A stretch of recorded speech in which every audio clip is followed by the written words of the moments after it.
Three, two, one. Good evening. Welcome to Thursdays with NAMI.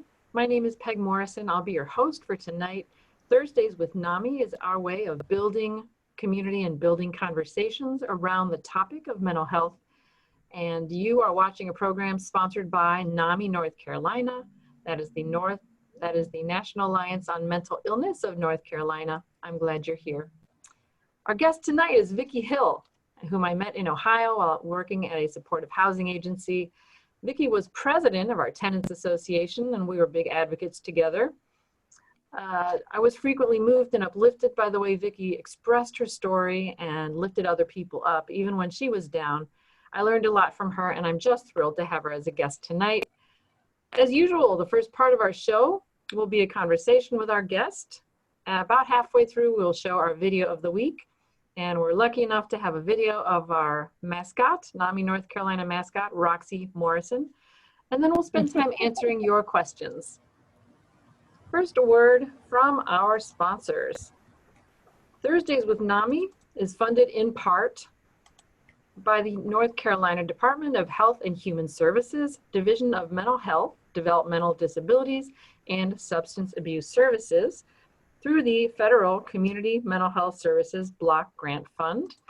I say this every week, and it is absolutely true. We appreciate their guidance and support. Moving right along, Thursdays with NAMI is recorded. If you have a friend who couldn't be with us tonight, let them know they are forgiven. It is never too late. This program will appear on our YouTube channel within just a week or so. All right, without any further ado, Vicki Hill is a talented mental health advocate and wellness guru. For years, she experienced long periods of mania, followed by a deep depression. After some dark days that included self-medication and homelessness, she went on to become a known leader in Ohio's peer recovery movement. Welcome, Vicki. Hi, it's good to be here. Thanks. Yeah, so tell me, how are you taking care of yourselves these days? We live in interesting times. Yes, we do. And with COVID, it's, for a lot of people, it's easier to isolate and then fall into whatever hole you fall into. But I've been really lucky. I have so much experience working with people. I've actually pulled my book out and have been applying WMR to myself.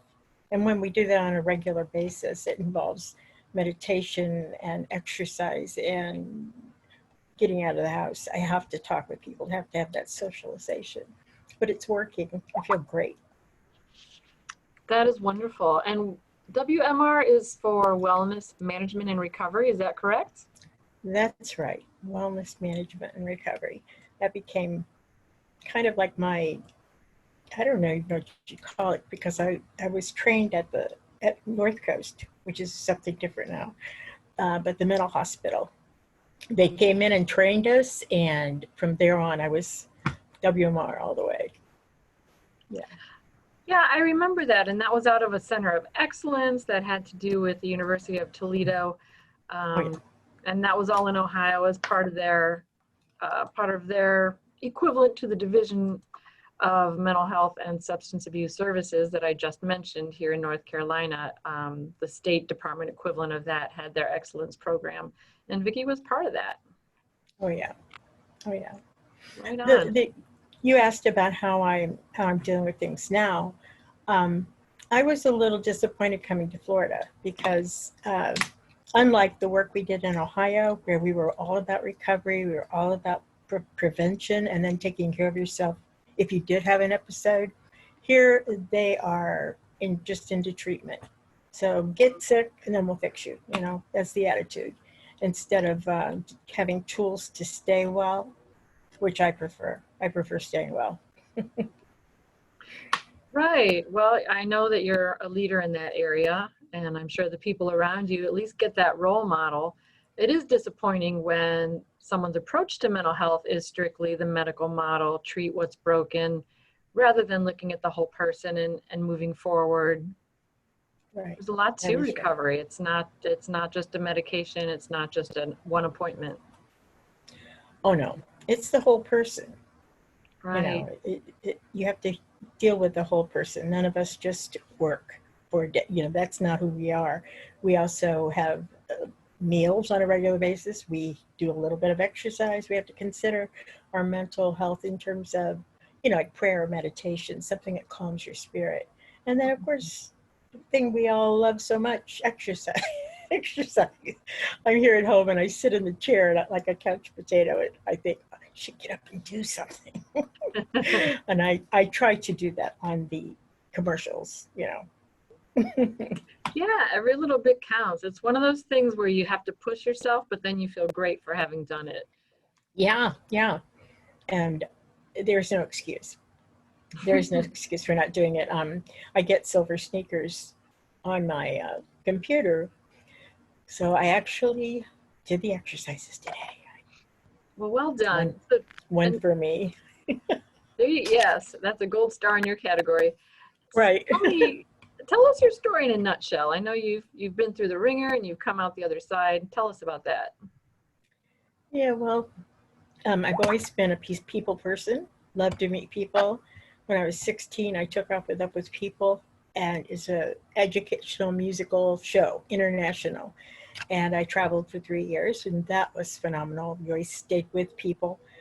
And it was constantly go, go, go. And I think that those years, my teen years, I was probably manic most of the time because I did so many things at the same time. It was just for the average person or for most people, if you didn't have that manic buzz, you wouldn't be able to do all that. But after that, college, of course, and then life got real strange.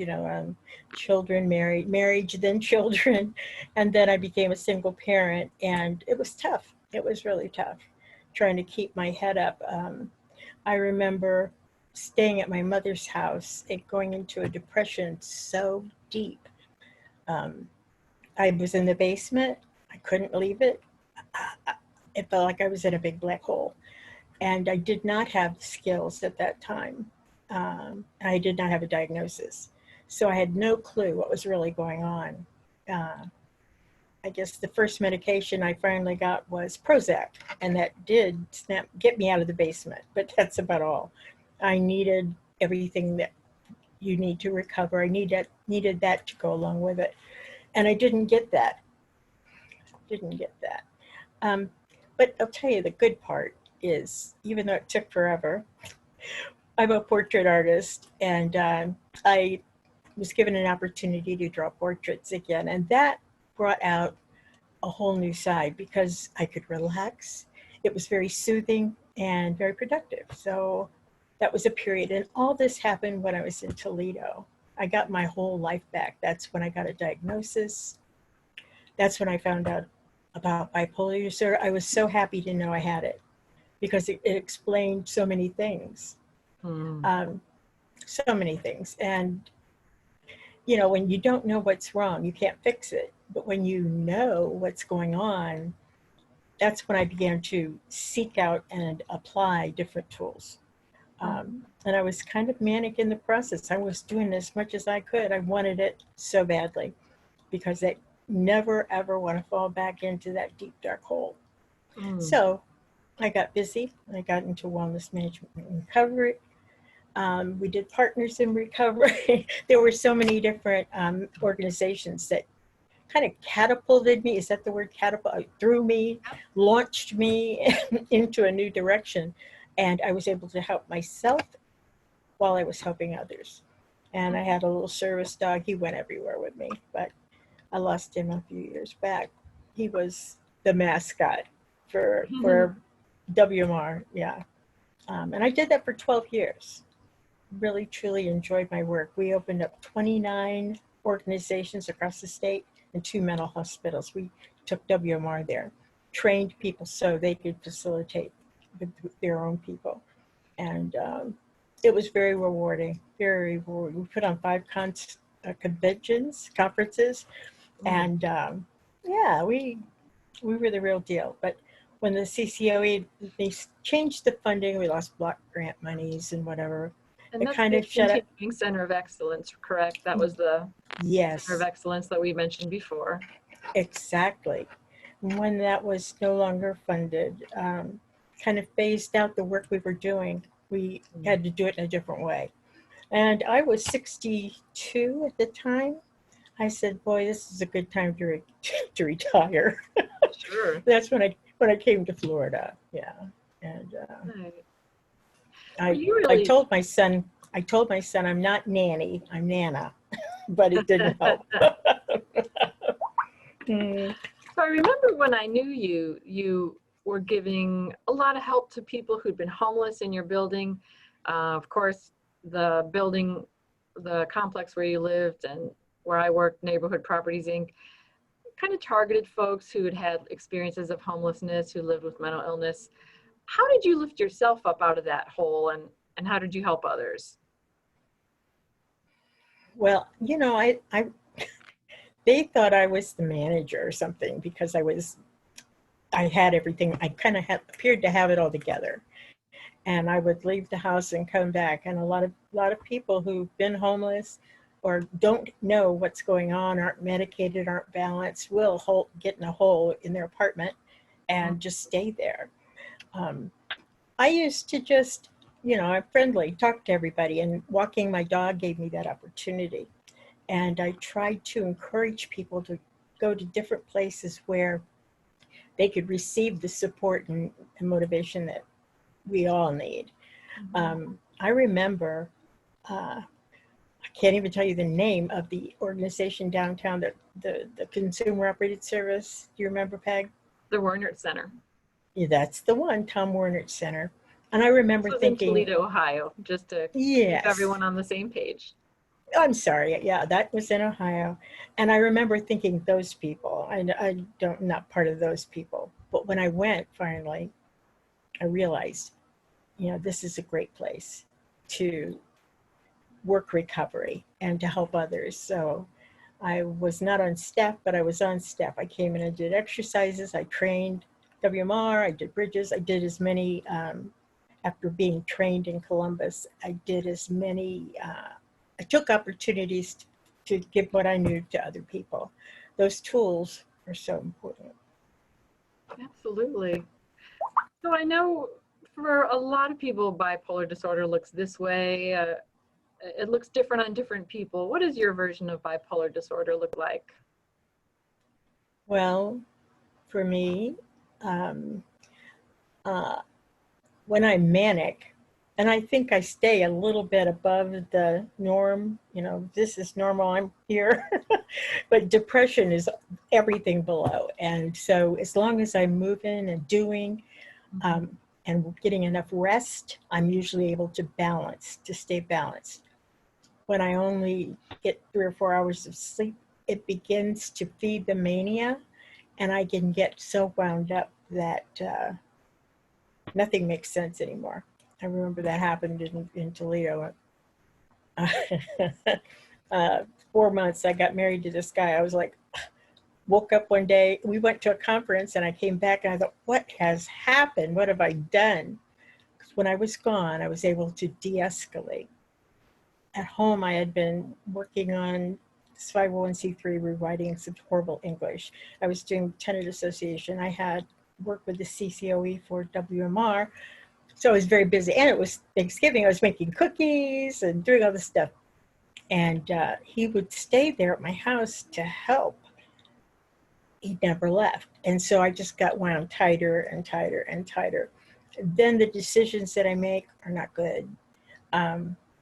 It's scary. It is, because I'm doing so many things. And if you just get in my way, you probably get walked over. So it took 5 days, that conference, to calm down, to get some peace, and to cycle down to my normal.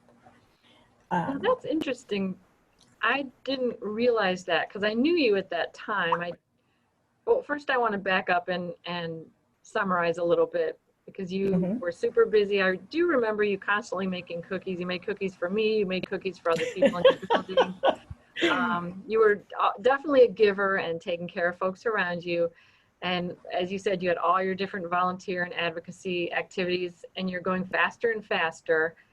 And the gentleman started staying with you and helping you with these projects. And you woke up married, then you went to a conference, and that stepping away, that taking a deep breath, Yes. helped you to That's see it differently.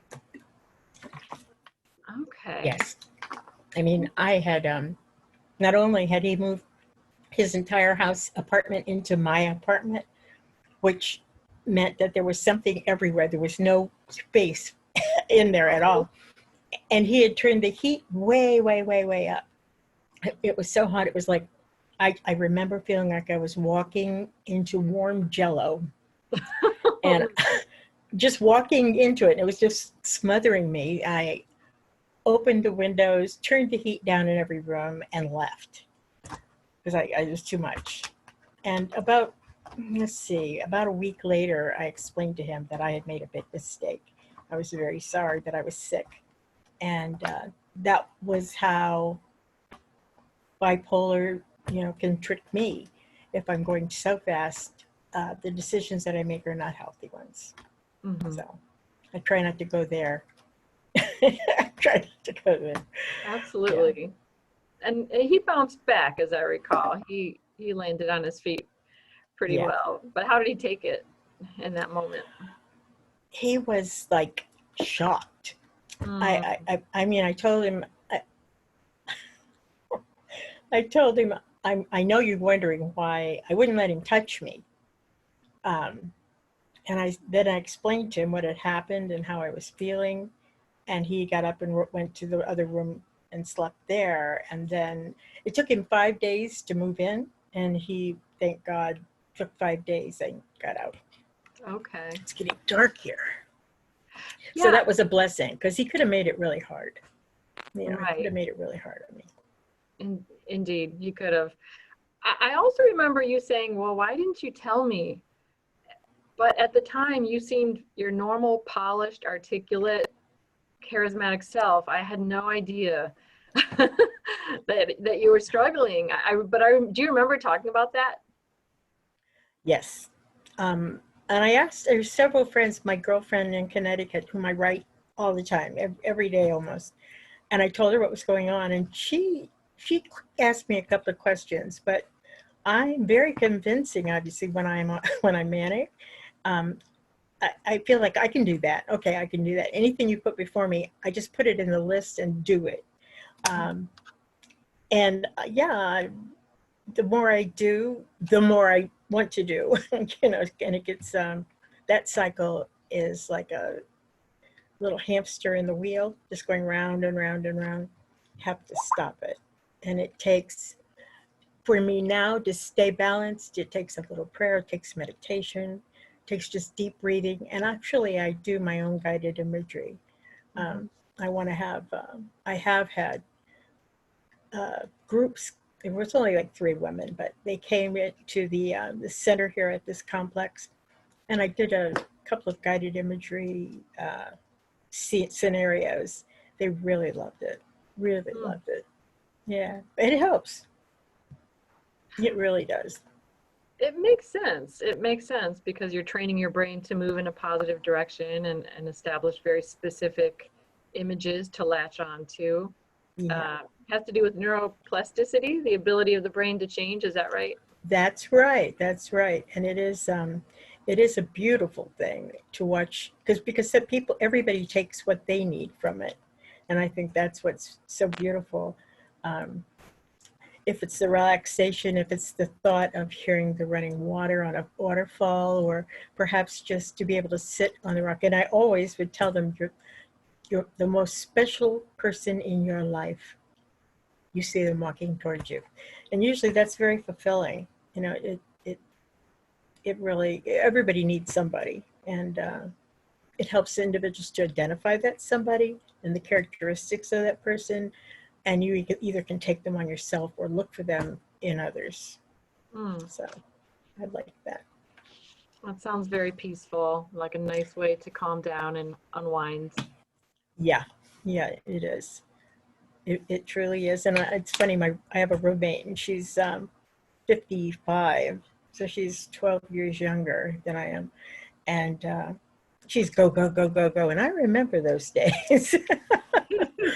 I remember that time when I used to do that. Thank God I don't have to anymore. I have a lot of back problems, but um, I still do recovery work for myself. I find that when I was helping others, it was truly helping me. And just because I'm not able to go to facilities and meet all the people and facilitate the workshops, um, I have the material, so I do it for myself. Mm-hmm. Yeah. I believe that's one of the most powerful things you can do is to be a role model, to take care of yourself and keep that energy moving, because people around you will absorb that energy. Their eyes will be open to a new way of doing business where they can be kinder to themselves and make space for themselves. It's true. That Mm, is so true. Yep. yeah. And they always see me with with a smile on my face and my little dog, um, Wilson, Mr. Wilson. Cute. um, yeah. So I have a service dog now. He's not replacement Nick because he can't travel, but he Mm, walks every place with me. Yeah. And people all here all give me, I have a lot of people that will stop and talk to me, and it just give them a word of energy. Have a great day. Say mhm, it in a way you truly mean it, and they receive it. mhm, mhm. Yeah, I remember learning from you that language of recovery.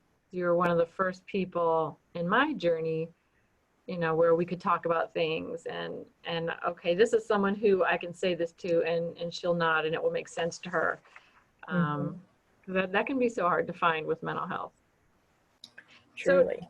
tell me, you've worked with on recovery within yourself with both bipolar disorder and substance use challenges. Um, do those overlap? Do they go simultaneously or one after the other?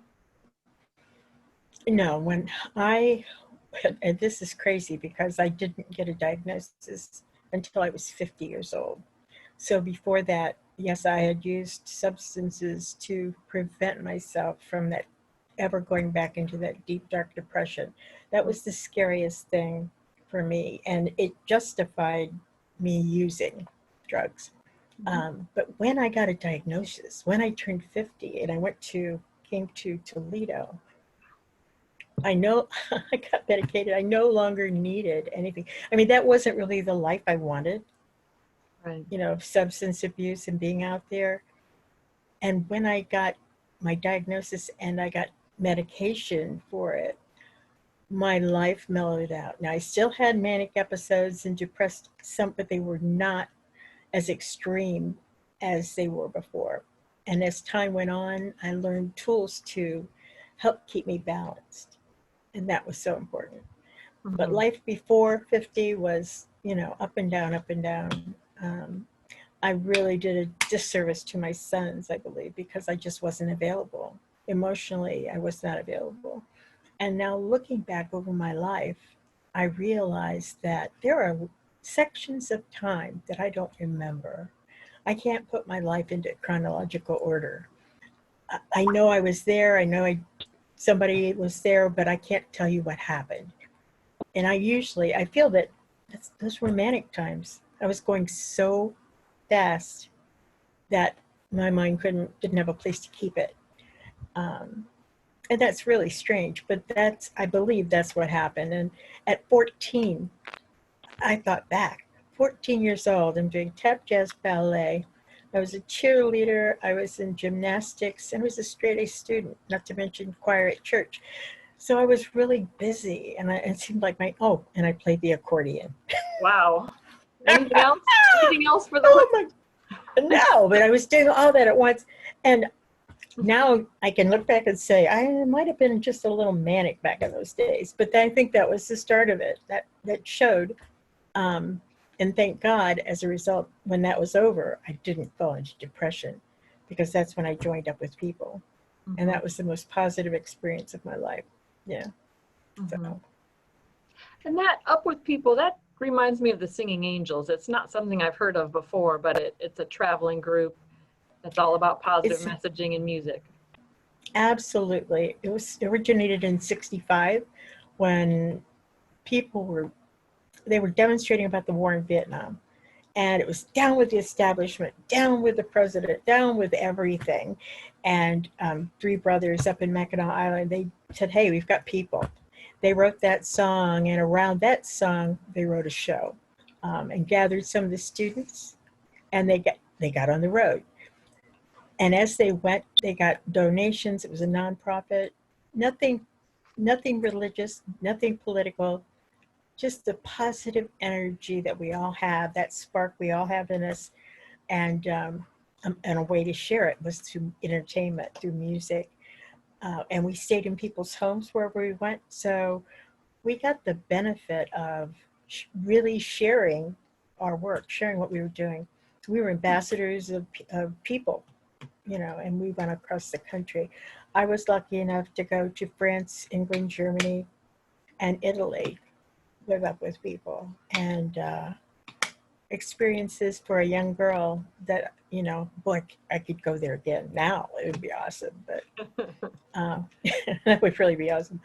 But it was an opportunity to shed that kind of information internationally. We had people from all over the world in our cast. It Panama, sounds like Africa. something we could use today. Definitely. Well, it's still going, but the money situation now, I think they only travel so many, 3 or 4 months of the year. And it's totally different. They go into the community and see, maybe they'll plant a community garden, or they'll help somebody, some organization with a project. So they actually go into the community and help and do. They don't just entertain. Yeah. So we live in difficult times. There's the pandemic, COVID-19, racial trauma, political and social unrest. What do you say to people who are newly diagnosed today? That there's hope. There's hope. And there are people who truly care. They don't have the organizations like we had in Ohio, consumer operated services. They don't seem to have that in Tampa, in the Tampa area. And that's disappointing. But to people that I talk to, you know, it's always a positive word. Try to give them some of what I've got, you know, just share what I've got. Yeah, well, that's absolutely all you can do. That's a beautiful thing. Yeah, I think so. So you've overcome a lot to get where you are today, and we've kind of touched on this already. Not everyone can go from being homeless to being a leader in recovery service. How did you do that? Well, I have to say it was a God thing, because when I came to Toledo, it's like I got the medication, the diagnosis, I became balanced. I went through a program, like it was the Aurora House. It was a place for women, and I think I was there. You progressed with a case manager, and finally you get a little efficiency department. And if you're doing well, they let you go, and they help you find housing. But during that time, that's when I had my own little art studio downtown, and by the fountain in, what was it, Prague something? But you remember where they had the Libby glass right beside it? I don't remember that studio. Well, no, it wasn't a studio. It was just a space, and Okay. I was lucky enough to be able to set up my table and my artwork and a computer, and people would come while I was drawing and doing portraits. So that helped me to really stay balanced. It was such a mellow, sweet time. And after that, my case manager showed me the apartment I moved into. I claimed it right then. I said, this is my apartment, because it was a lovely 2-bedroom apartment and in a nicer area of town. So from there, I launched everything else. I was on the road, and any program that I could get involved with, or if it was a positive thing and I could learn to facilitate it, I did. I truly did. Yeah. Lucky enough in Ohio that we have all this consumer operated services, because they're hungry for tools to help people stay well. Right.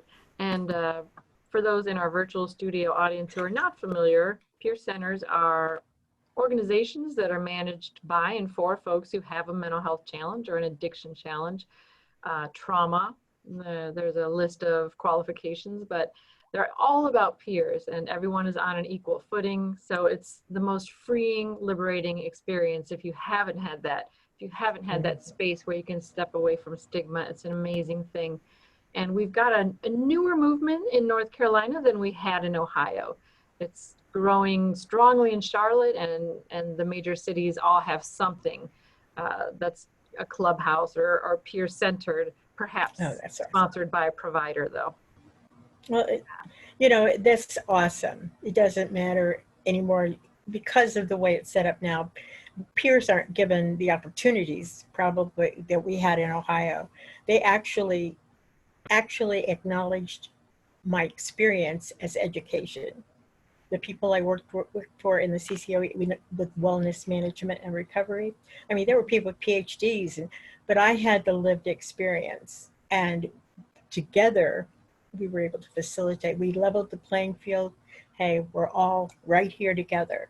And we all learned together. It was truly amazing. But in those centers, you can let your hair down. I don't mean act out. I mean, you can let your hair down, be who you are, and actually get tools and support, which is something a lot of people don't have. Yeah. Right. And you are also a certified peer support specialist, if I remember correctly. We have those in North Carolina too. What are some of the tools that you taught or that you used the most as a peer supporter? Well, like I said, I frequently used guided imagery. I remember going to one place and there was a man. He was there. He couldn't make words. He tried to express himself and he couldn't make anything intelligible. You couldn't.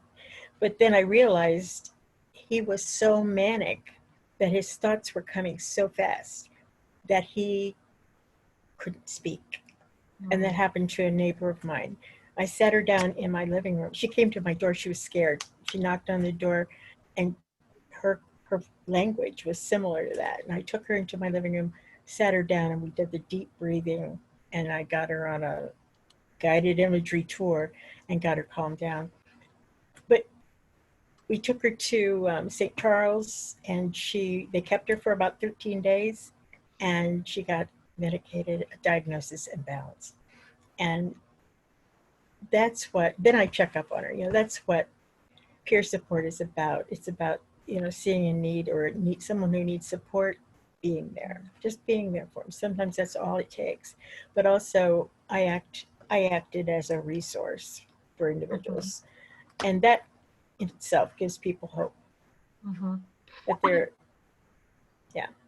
It's interesting that you saw through a gentleman's silence and had that insight that it could be caused by mania. That doesn't seem like something you would learn in a textbook anywhere. No, and that's the beauty of lived experience. You can empathize. Other people just, put that guy in a corner. He can't even understand him. But to slow his brain down, his thinking down, his words came. We had a girl who was similar to that. She was in the mental hospital, but taking WMR, wellness management and recovery. And there were 10 sessions. And she cursed like a sailor. She was just, she wanted to come because she wanted to get out of the unit. So she came to the group. But about halfway through, something clicked for her. And she was transformed. She was no cursing. She was just totally different and applying the tools and the information that we gave. In fact, she was released from the hospital because she was doing so well. But wellness management, she attributed what she learned and the tools and the skills. She came back. She came back to the hospital and took the rest of the group and graduated with everybody. It was absolutely amazing. We had one gentleman in the group. He never said anything. He wouldn't read. He wouldn't participate in any of the activities. The ball toss, nothing. There was nothing he would participate in. But do you know what? At the graduation, he got up and spoke so eloquently about what it meant to him to be there and to go through that experience. It was, I mean, you could have blown me away with a feather. He soaked it all up, all of it, and it was a really beautiful thing to know. So sometimes you don't get results right away, but being that positive influence and being there for someone, sometimes that's all they need. They just need somebody to care and to be there. Yeah. I love that. And sometimes it's just being in a space where you know you're not judged. That's powerful stuff. Yes, it truly is. And they wouldn't believe a lot of times because, like I said, the team of 6 wellness management recovery, we went all over, and they would not believe that I was the one with the lived experience, that I was the one that didn't have all the book knowledge, that I had actually gone through things, and I was able to facilitate, I was able to train. How'd you do that? They used to say. I tell them, well, to get what I've got, you got to go through what I went through. So you may not want to go there. You may not want to go there. But yeah, I guess every education comes with a price tag. It's just what that price tag yes. looks like. Yes. I think back though, Peg, and like I said, I was diagnosed until I was 50 years old. And I think of all the years in between there where I had those bouts of mania, and I went through some things that were just unnecessary if we'd only known what was going on. And now, and like I said, finally treatment helped me. But if I had had any tools or any place to go or any kind of support during that 50-year period, I wouldn't have used the substances. I wouldn't have been out there, quote unquote, out there. Because as soon as I got a diagnosis, it was like, wow, I've got bipolar disorder. And I would go around telling people that. And my son said, Mom, you don't have to tell everybody. I said, listen, I don't want to tell them about all the stuff I was doing out there in the streets. That's what I'm ashamed of. I'm not ashamed of this. This is awesome because now I can do something about it. Well, you are a pure survivor, and that's something that we all admire. Absolutely. Thank you. Speaking of which, I want to show some images that I put together from our time together in Ohio. And let's see. There we go. So we did some advocacy. That. Yeah, we did some advocacy in Washington, D.C. In case you had trouble picking Vicki out of the crowd, I'm conveniently circling her face for you, so she has a halo. And we would pull the tenants together for a picnic every year. That's in 2008. Mm-hmm. So you got to have some fun along with the advocacy. And then you literally were a face of recovery. I know. This was an ad for the equivalent of an LME, a local management entity. Medicaid and community mental health is organized very differently in North Carolina, but that's basically what that was. We got the levy, we got the money. That's what got me. My friend said it was a hill board because there were 21 of those things, billboards across town. And my friends called it the hill board because I was the first one up on the Vicki Hill board. I love that. I was proud of it though. It was good. Yeah. So that points to your perspective. You have this broad perspective. You've been an advocate. You were on the board of the Mental Health and Services, Recovery Services Board. And then you've also had the experience of being in the community mental health system, the receiving services, and that experience in that unique position where you can really judge how people are being treated. What did you learn from all that? Wow. It's quite a question. Oh, I guess I learned that people do recover. You don't give up on folks. And that was the message back there. Recovery is possible. You can actually, and there's evidence. If you look at me, I'm part of that evidence. But people don't have to stay stuck in, the box that somebody else has put them in. There are ways that they can take care of themselves, and with support, they can do it. You know, we're born with the skills, I suppose, but we just don't know it. And the healthy things you do to take care of mind, body, and spirit. That when you have all of those things together, emotional support, social support, and that wellness wheel, which you used in wellness management and recovery, you can control how much time you spend doing each thing. And I remember when I did my first wellness wheel, they said, oh, just mark down, make it like a pie chart where you spend your time. And I realized that a whole lot of my time was worrying about my diagnosis. I didn't have much social, the other things were completely out of balance. So then I designed a wheel how I wanted things to be. And that wheel was balanced. And it added some things that I had forgotten in the other wheel, things I really wanted to keep in my life. And then I just made those SMART goals and what do I need to do today? What do I need to do today? Take care of things step by step. And gradually I got there. I think my life is pretty balanced now. Yeah. Sounds it's like possible. It's possible. Could you, I need that reminder. Could you describe the wheel a little bit? Because I'm actually not as familiar with it. Other folks might not be.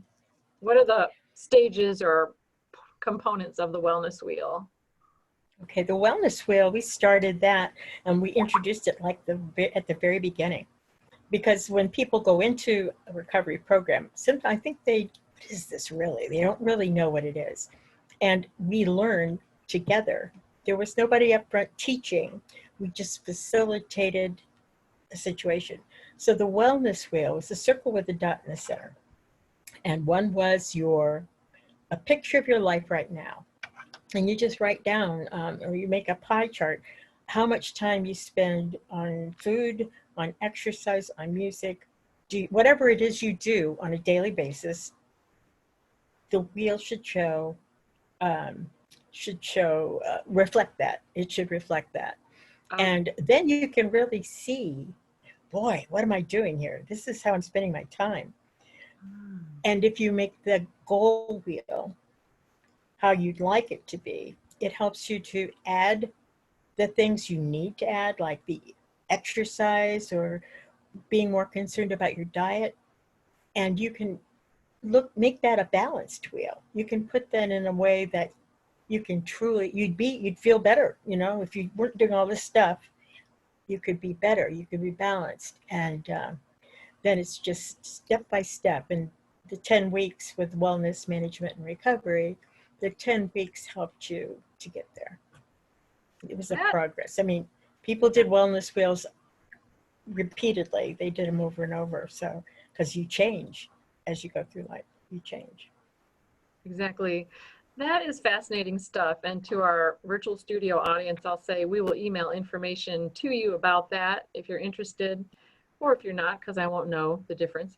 But it sounds a lot to me like a budget. Like I'm going to track my expenses and see where's my money going to start with, and then what do I want that to look like? That's right. Yeah, that's fascinating. And the beautiful thing is you have the power to do it. You control how you want your life to be. I think a lot of people before they get that diagnosis or they get that support were victims of our disorder. You have no control over it. It's just that takes you, whether you like it or not. And this actually says with the wellness wheel, you can do this. It's you. You don't have to be stuck in this place, in this unwell place, this out of balance life. You actually can control it. And people don't realize that, I think. So hope is huge. Hope is huge. That's a great tool and a great summary. Thank you for that. It reminds me a little bit of a program I went through in the last year, sponsored by the division, our funder, the division. It's called the Leadership Fellows Academy, and we each were given access to a mentor or a coach to guide us with a career direction or a project. And I did this writing project. Some people know I've been working on my story. I've written my my life story and my recovery story. And my mentor said to me, his name is Corbin, well, Peg, so you live on your own and you've got your dog and you work full time, but that does leave a lot of time for your project. I had been not meeting my goals with getting my pages written. And he was like, so, but you're kind of in control of your time, Peg, right? He had a way of being like very gentle with that nudging statement, but it was very clear, like, yeah, my wellness wheel had like a lot of Netflix and a lot of petting the dog, and he was able to inspire me to put a lot more writing in there. So that's good.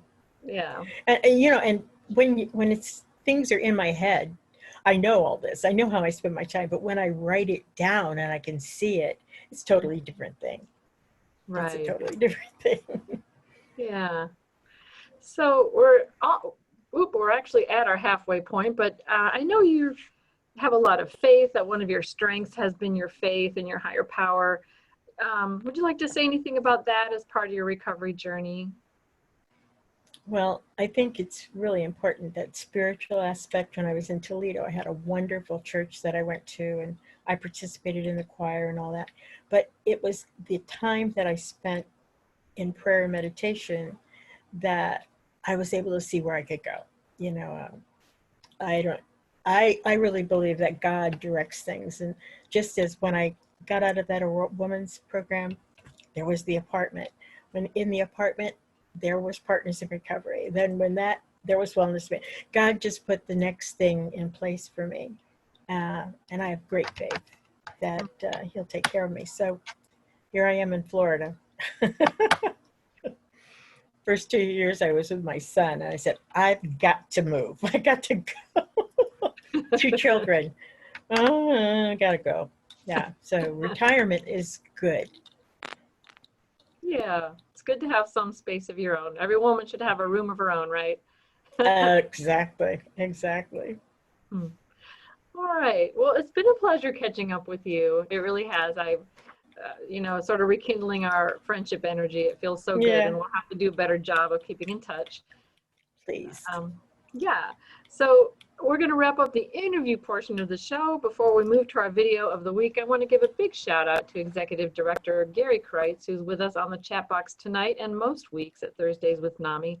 Also, thanks to our tech guru, Eddie Simmons. He's also here every week and always is with us during the day, answering our tech questions and solving any video problem we encounter at NAMI, North Carolina. Now, our video of the week. I'm excited to share this with you. Eddie put this together, and this is 51 unadulterated seconds of happiness with our beloved mascot, Roxy Morrison. Here we go.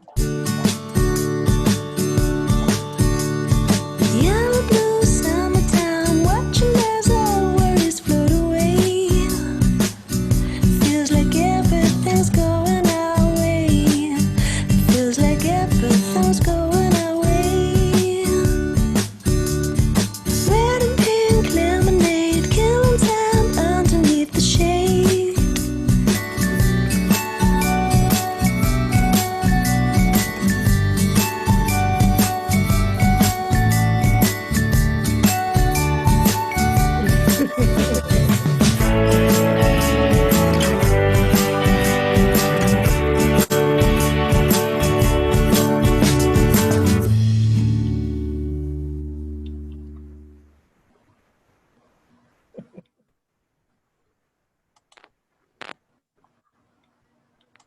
Great. All right.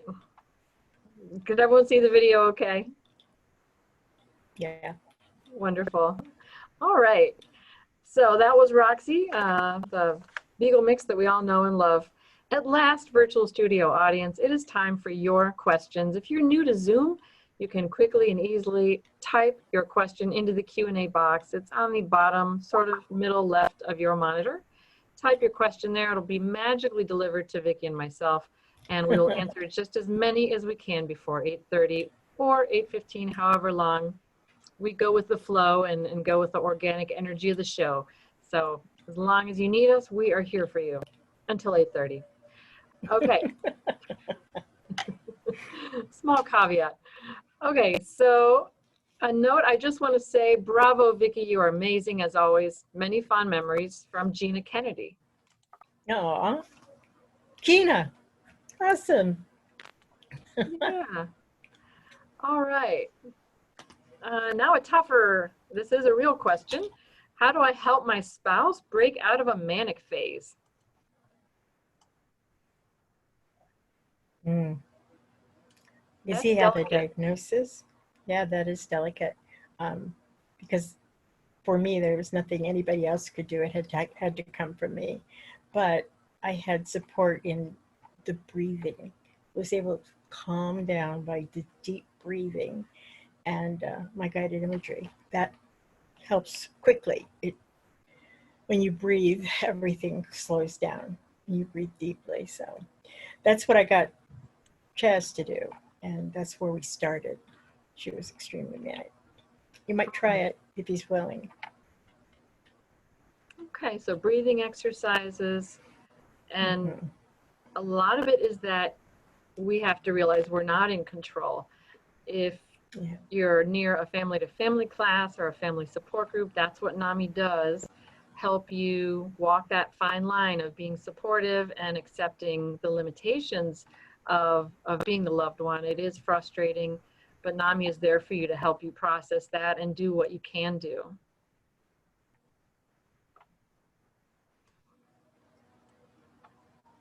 So tell me, next question, tell me about your artwork. Oh, um, I've been drawing since I was my first family vacation that I remember. I was about 6 or 7, and I got motion sick in the car. So my mom and dad had a pad and some oil pastels and said, just draw something. So I drew the driver, who was it, my father or my mother when they were driving, you know. So from my perspective, they had very long necks, but I realized, I was looking up, but I realized too, these were excellent replicas of my parents. I mean, you could definitely tell who they were. And it, I was happy about that. So of course I tried more and more. And it got to the point where people were sending me their pictures. I would draw them and make a portrait of it and send it back. I even have taken people in separate pictures and put them into one. And people, it's beautiful. I still do portraits. My vision is a little wacky, but I still love to draw. I've done all the people in my family. I have my grandmother and my mother and me hanging in my closet. It's a little egocentric to put them out on the hallway or something, so I put them in a huge walk-in closet. But I've done my whole family, all my grandkids. Wow, we would love to see those, and I can attest that Vicki's artwork is amazing. Yeah, absolutely. But there's another question if you don't want to, I don't want to trouble you to get your artwork now. We can email that too if you're. Well, I have quite a bit of it on my phone. I don't know. Do you know how to share screen, or do you just want to hold it up? I don't know how to share screen. Pictures. I think we have to go into this one. Oh. Yeah, I remember when I met you, you were new with neighborhood properties, so your life was really just getting really centered and really good. And you had had a dry spell with artwork until you found recovery. And then you had a tidal wave of creativity, and Yes, you I were did. drawing, and you had drawn all your friends, and you had all these fascinating images, like beautiful kind of African tone, African flavored images. Oh yeah, Very, the ones with the turban and all that. yes. She's there she is, hanging in my bedroom. I could probably should just show you that way.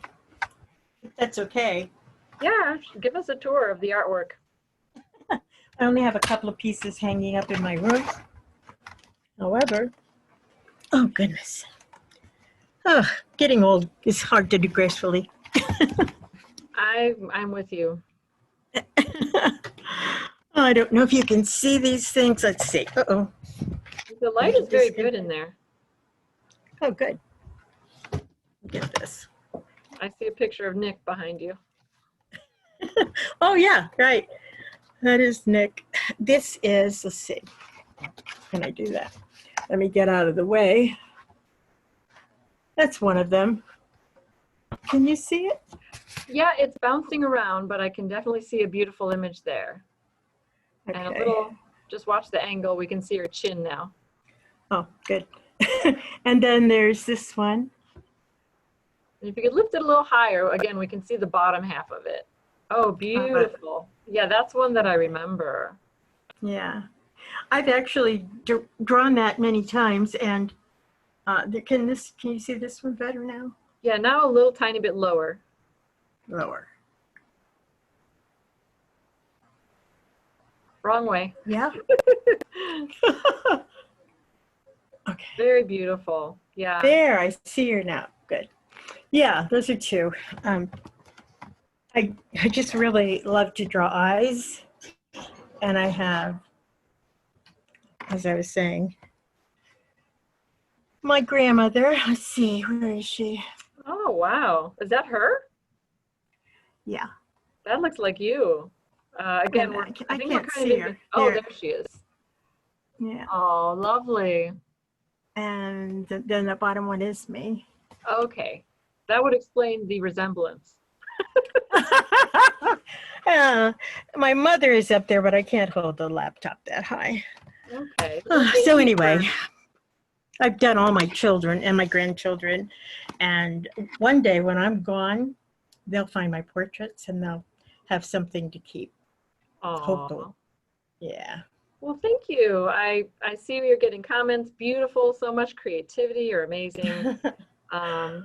So yeah, thank you for Thank you sharing very your much. artwork. That was lovely. And now we've got a few questions. If you want to get comfortable again, are there I'm going to stay right here. Okay, that definitely works for us. Yeah. Are there differences between bipolar disorder and ADHD, which is attention deficit hyperactivity disorder? Mm-hmm. Something very close to that. Yeah, there's definitely a difference. Bipolar disorder looks different on everyone, and there are periods of mania, and maybe during those periods they have a hard time focusing. But there's also the reverse, the flip side with bipolar disorder. So as manic as you might get, you can also fall into depression equally as deep. That's what happened to me. Everybody acts differently when they're manic. For me, it's just I get busier and busier and busier, and then life falls apart. ADHD, my grandson has that, and it's just terribly impossible, nearly impossible for him to stay focused for a long period of time. He has his attention span for maybe 20 minutes, 15 to 20 minutes, and then he starts moving. He's got to do a Michael Jackson, or just, we send him out to jump on the trampoline when he gets like or to ride his bicycle in circles, something to get him out of that, to snap out of that, and find something he can focus on that makes his body move, and that helps. But they're not the same at all. Okay. One is, Yeah, definitely you've got the ups and downs with bipolar. Correct. So this is an interesting one I've never thought of. Do you find that certain personality types are more susceptible to bipolar disorder? Now, I really can't say. I can't say.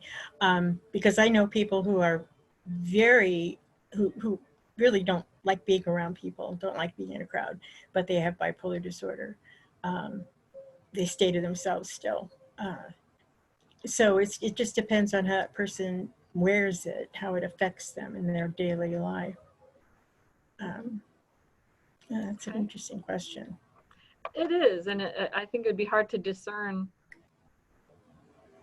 how the interplay between personality and the energy differences with bipolar. Yeah. That's an intriguing question, though. My grandfather had bipolar, we're thinking he had bipolar disorder because he had extreme mood swings, and that's bipolar disorder. The mood changes rapidly. That's part of getting balanced, is to prevent the moods from skyrocketing or plummeting. And my grandfather had, his personality was nothing like mine. I know people who have bipolar disorder, totally different individuals. You know, their focus is totally different for their life. I just happen to be a people person, and I was lucky enough to be into a people organization up with people when I was quite young. Yeah. I never stopped. I still know all the songs, and on walks I sing them. Yeah. They lift me up. They really do. It's a good soundtrack for your life. True. This year was supposed to be our 55th anniversary for Up With People, and it was in Phoenix. But because of COVID, we didn't have it. Now we get together by Zoom every third Saturday, so it's kind of wonderful too. Oh, that Cheaper, is. cheaper, Yes. but we do get to get together. Yeah, yeah. Nice connection. So next question, has therapy been a helpful part of your journey, and have you done it on an ongoing basis? Therapy. I call the recovery work that I do therapy, those groups that I participate in, because each time I facilitate or train somebody, it brings me along too. I mean, it's my recovery that grows right along with that. I could repeat the question, Peg. My mind is flying around. Has talk therapy been a helpful part of your journey? Definitely, definitely. But I don't have a place to go. You're talking about ongoing therapy. I don't have a place here to go. I asked my psychiatrist, don't you have groups? Don't you have, things to do? And they don't have money. They don't have money allocated for prevention. That's what it would be. It's terrible. That is very unfortunate. Yeah. Yeah. I'm a little bit stunned by that. Yeah. Okay, see a question. I haven't dug, like stirred up the coals really, but I can't imagine a mental health facility actually not having some kind of treatment, some kind of therapy for their people, because I'd be there. I would be there. Right. Well, I'm sure you'll start shaking them up, once this COVID-19 stuff settles down. You'll be lighting a fire. I think I will, yeah. All right. So this question, how can you tell the difference between depression and bipolar disorder? You mean just depression, not the mania? That's the only difference. Depression, people fall into depression. It happens to me. Hasn't happened in a long time. But if it's just depression, that is one thing. But the thing with bipolar disorder, as deep and dark as the depression is, the mania is equally as out of control, or can be. So it's really important for somebody with bipolar disorder to stay balanced, to have the mood stabilizers that prevent the extreme highs and extreme lows. Regular depression, I would think being around people, or actually guided imagery, or figuring out what you're doing right now, something that motivates you to think about hope, because depression is, you feel very hopeless and helpless and everything's horrible. But to see a light, to have somebody that shows you, hey, recovery is possible and the steps to take, that's actually very amazing. That's the thing that helps with depression. So. Yeah, that is another question, kind of segues from your earlier comment. Could you, and I'd like to do this at the end of our show, could you take us through a guided imagery session if you're comfortable with that? A short one. Sure. Of course.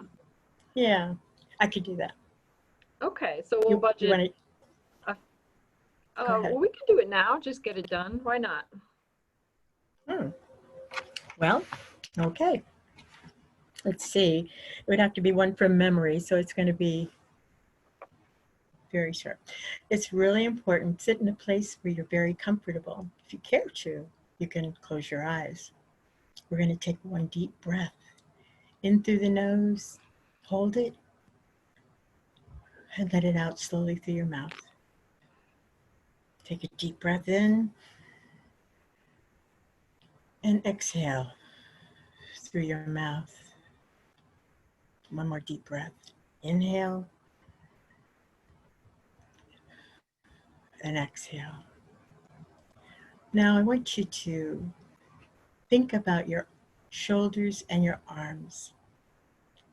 I want you to tense up those areas. Your shoulders, make it tense, and then release it completely. Relax. Let all the tension in your shoulders relax. And think about your neck. Your neck holds that heavy head, but as you inhale, release all the tension in your neck. And we can't forget your face. Inhale through the nose. And on your exhale, relax every muscle in your face. Take a deep breath in and feel the warmth of your chest. Exhale. Inhale deeply and relax your knees and your calves, and exhale through your mouth. Inhale and exhale. Inhale.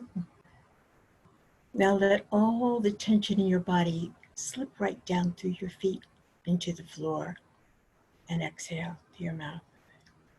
Breathe in and exhale. Now with your eyes closed, I'd like to take you on a small journey, a short journey. We're going to walk down a stairway, steps that lead down to a sandy beach.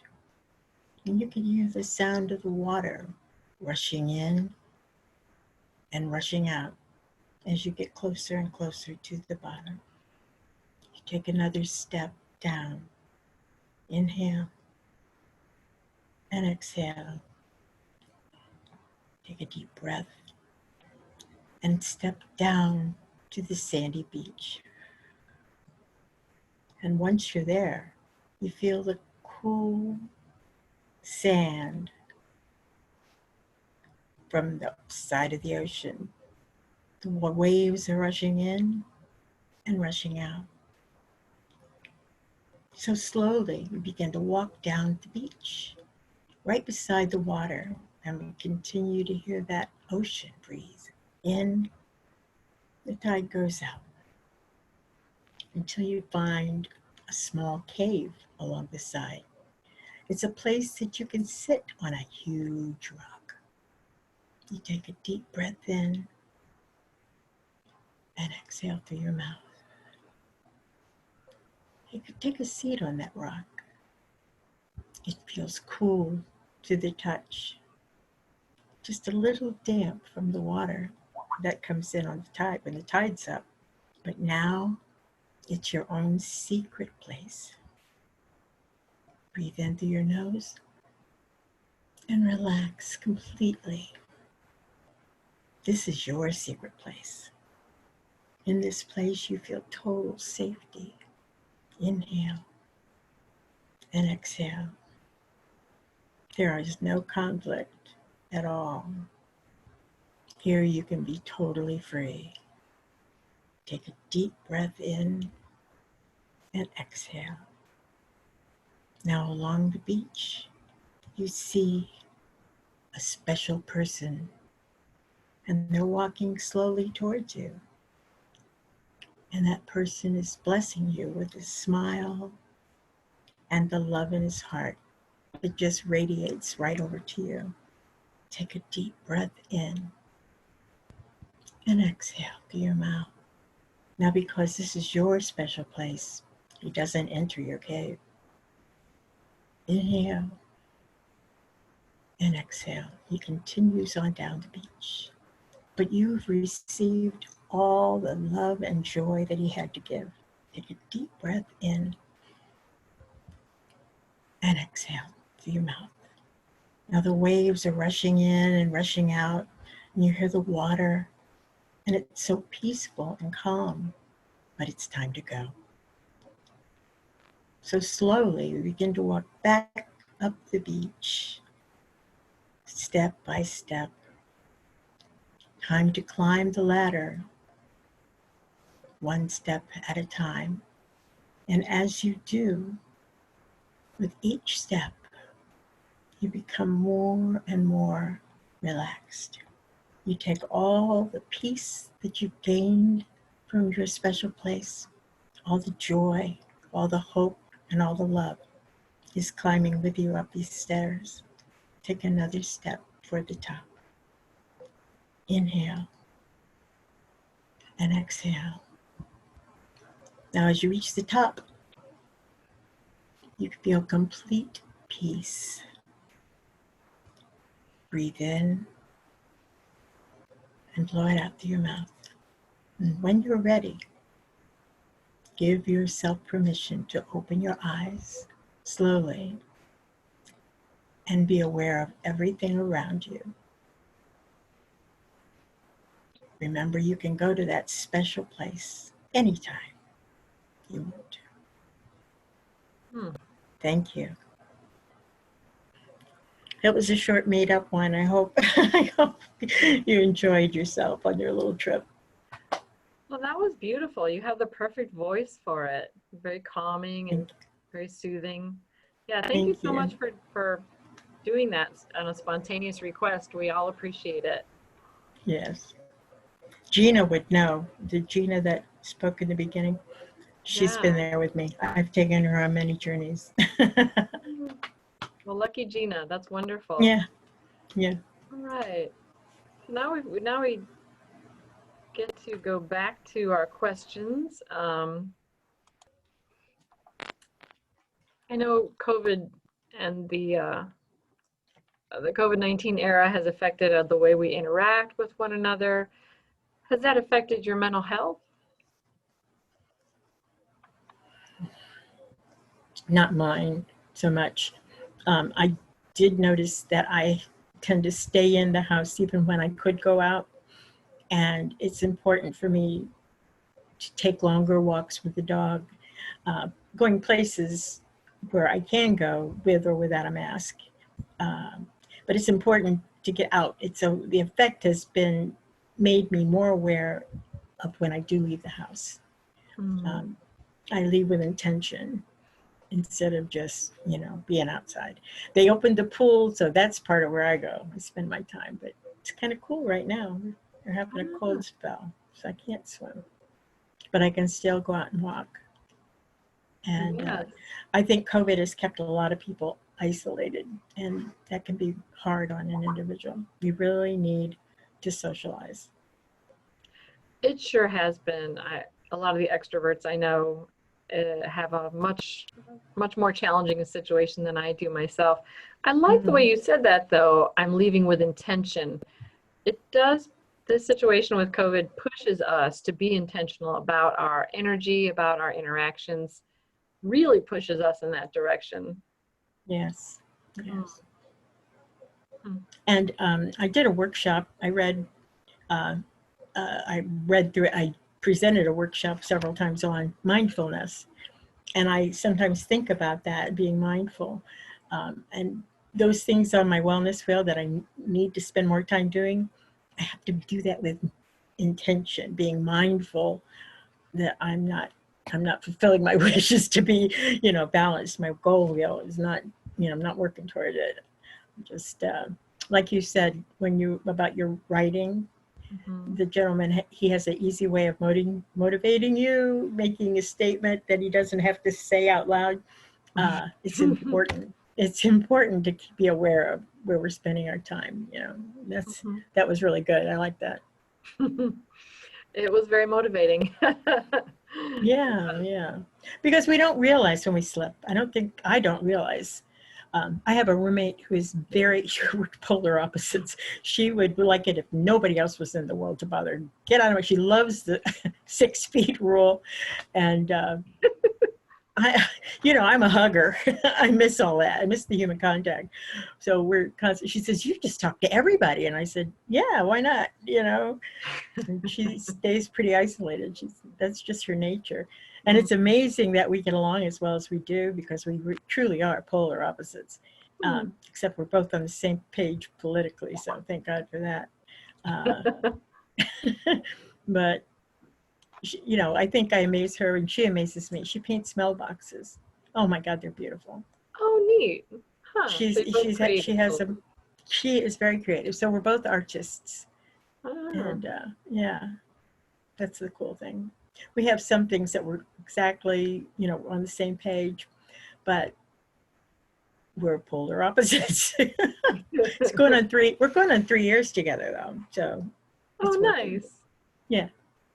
Yeah. Well, that's nice to have a companion and be very different, but understand those differences and know how to respect them. Absolutely. Right. I think WMR has helped me, or my work has helped me to be more tolerant of individuals and to realize they're doing the best they can right where they are. And if there is something I can help or give them, any tools or any, just a hello, I do whatever I can, whatever they'll accept. But you have to love people where they are and understand that just because they're not like you, they're still okay. You're okay. I like the way you say you can give people what they will accept, because it is a two-way street. Even with just giving something simple, there's always that understanding what the receiver is looking for and where they're at. Right. Right. And you can't push somebody into something they're not ready for. That doesn't work. It doesn't work. I've learned that you just make it available. Say it's here, and if they come for it, great. That's what my neighbor did that day when she came to knock on my door. She was just ready for some help. And she knew I had it. She knew I had something that she didn't have, because she was really manic. She was scared. It scared her. It really scared her. Yeah. Yeah, those are not fun moments of insight with mental health. Yeah. I'll just leave that there. Good. We all can relate. Yeah. So a couple of questions asking your impressions of things. Do you see more mental illness today in children? Any thoughts on that?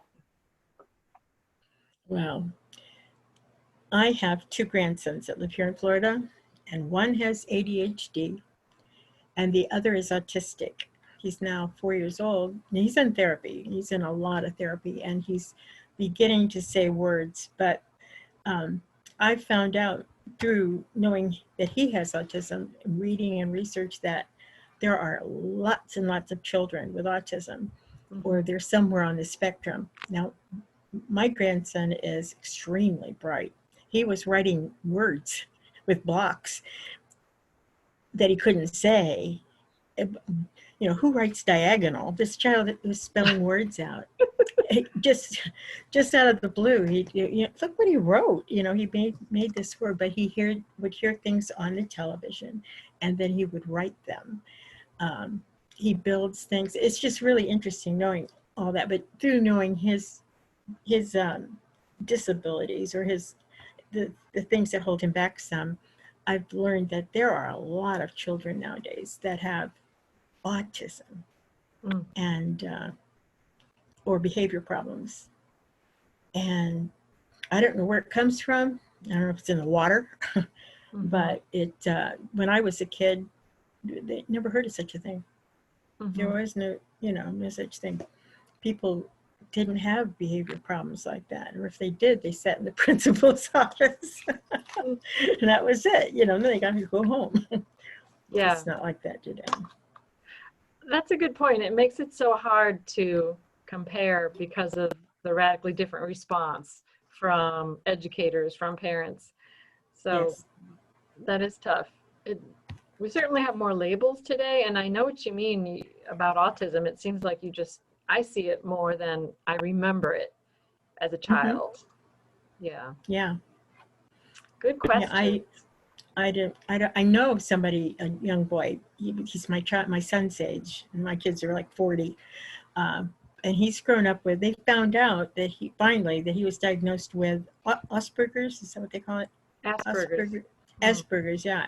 And that's what his dad has. We understood then the father's behaviors, and he had it also. The thing about mental illnesses or diagnoses, they run in families. You're liable to see like bipolar disorder repeat itself. My grandfather, my uncle, me. I believe one of my sons has it as well. But it's nice because I know what he's going through, and I give him a lot of support. So, yeah. Well, that means a lot. That means a lot. Support that you didn't have, perhaps. No, I didn't till I was 50. My mother thought I was a horrible person because I just would leave, I'd leave. I didn't want my family to see me that way. I was so depressed and using drugs. And when I finally got balance, had a diagnosis, my life was transformed. It was beautiful. Yeah. And that's when we crossed paths. Wasn't I lucky? Yeah. That is. I met you right away when I moved into neighborhood properties. So I don't remember what it was we did together, the first thing, but it just happened. And those conferences that we went to, traveling across the country in that minivan, and it was just great. It was so great. You were a wonderful, I don't know what your title was, but I was coordinator with the Tenants Association.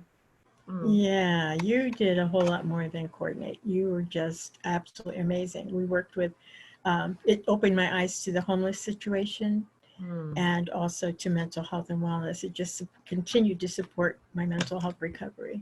Yeah, you were a big help in that. You meant a lot to my journey. You meant a lot to my journey. I was new to the recovery movement as well. I had gone from a phase where I'd just gotten a degree and my mental health was in the crapper and I wasn't sure I could work. So finding these strength-based workplaces and realizing I could be comfortable in my own skin in some areas, that was remarkable to me, and being part of that recovery movement. And I feel like we discovered that together sometimes. We did. So we certainly did. Right on. And you opened doors for me as we did. We decided to go in and talk with the people in the hospital, mental hospitals. We formed Partners in Recovery, and we let them know that when you get out of here, there is a life. You can have it. We can work with you with recovery. And from there, I met the folks. But that just opened a door, and then the Lord just put wonderful things in my path that helped my recovery and helped me continue to help others. So, wow, thank you for walking through those doors. Yeah. I ran. Let me go. Another question asking your perspective. What support groups do you do, if any, and what have you seen to be the most pressing issues for mental health treatment? Those are definitely two questions. Wow. The first question was what support? What was that again? Support groups? What support groups do you do? I don't have any support groups here. Again, that's something that I've talked with several people at the mental health center I go to for when I see my doctor, but there is nobody allocated that provides that. Here in this complex, every Thursday, some of the women gather, but I think it's more a bunch of old ladies gossiping than anything else. I found that it wasn't very supportive of me. So unfortunately, I don't have a lot of support. But I do socialize. I make sure that there's several people that I've befriended, and I make sure that I get out on a regular basis and see them and interact with them. Social aspects of recovery are extremely important. Well, a couple thoughts on that. Oh, go ahead. Well, I want to stay on that for just a moment. we have virtual support groups through NAMI. You could join one in North Carolina. I'm also aware of one in Florida. It's Pasco, Florida, and they do a nice job. In what, Florida? Pasco, Pasco. Pasco. Mm-hmm. Yeah, that's the county right above me. Oh, yeah. I'm in Pinellas, and Pasco is above that. Right. We'll have to talk after this and yes, we will. you. And yeah, I'm sure they would love to have a new NAMI in your area too. So that'd be awesome. Yeah. So the other question was, okay, I've got a list of things now that we can talk about tomorrow or next week. Great. So what have you seen to be the most pressing issues for mental health treatment? Again, it's the recovery tools. Those are the most important things. If you don't have that, I really disagree with just the philosophy of treatment, just treatment. There are so many steps you go through to get to the point where you're out of control or your disorder has totally claimed you. And if you knew tools along the way, it can prevent those episodes that are, damaging to your life, the ones that, just take over you. That's what support groups could give, or a consumer operated service, or NAMI on Zoom. This is awesome. I'm so excited to hear about that because I love meeting people and hearing their story. It really strengthens my life to know there are other people who are recovering. But that process is really important to me. And it's not available readily here. Well, we've got a lot to talk about, and I'm excited about that. And we are getting close to the end of our time. Vicki, I want to thank you so much for sharing your space with us, your story, your artwork, and your talent with the Guided Imagery. Thank you. It was my pleasure. I enjoyed it. I'm so glad you reached out. Is there anything you'd like to add before we wrap up? I don't know how many in this virtual world are there, but the important thing is to remember there are people that feel just like you do, or similar enough that they can understand if you're having a tough time, and just to reach out, because there is help everywhere. We just don't always have the glasses to see where that help is, but there is help. There is hope. Recovery. People do recover. That was my motto back then. People do recover. And life is good. Mm-hmm. Absolutely. And just a reminder to folks, if you would like to review the tape for tonight, it will be available on YouTube shortly. And you can have a listen to all of the questions that were answered, the difference between depression and bipolar, which we addressed a few minutes ago, and all the wonderful things that Vicki shared with us.